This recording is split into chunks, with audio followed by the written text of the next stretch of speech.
महाडच्या पहिल्या परिषदेमध्ये सनातनी लोकांनी हल्ला करून मोठ्या प्रमाणात रक्तपात केलेला असतो आणि त्याच्यानंतर डॉक्टर बाबासाहेब आंबेडकर 8 ते 9 महिन्यामध्ये त्याच महाडमध्ये 3 दिवसाची म्हणजेच 25, 26, 27 डिसेंबर 1927ला 3 दिवसीय परिषद पुन्हा एकदा आयोजित करतात.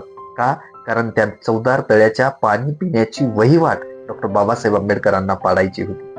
ही परिषद तर ठरवली जाते, पण ती परिषदेची तयारी करण्यासाठी ज्यावेळेस प्रत्यक्ष कार्यकर्ते महाडमध्ये जातात, त्यावेळेस या दुसऱ्या परिषदेच्या वेळेस मात्र फार मोठ्या अडचणी कार्यकर्त्यांच्या समोर त्या ठिकाणी निर्माण होतात.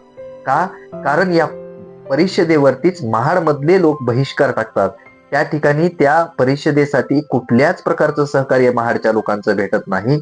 एवढंच नाही, तर जो कार्यक्रम त्या ठिकाणी आयोजित केला गेला होता, त्या कार्यक्रमासाठी लागणारं कुठलंच साहित्य या परिषदेसाठी मिळू दिले जात नाही.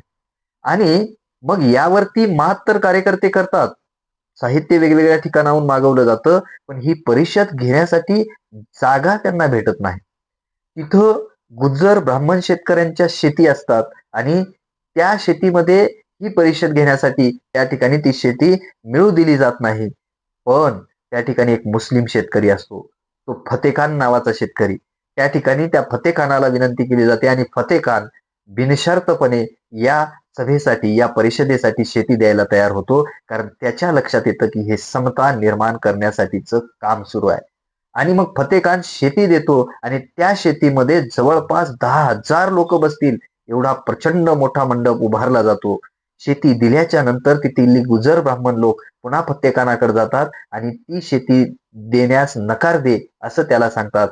पण फतेखान मात्र त्यांना हाकलून लावतो आणि त्यांना निक्षून सांगतो की मी दिलेलं वचन आता मोडणार नाही.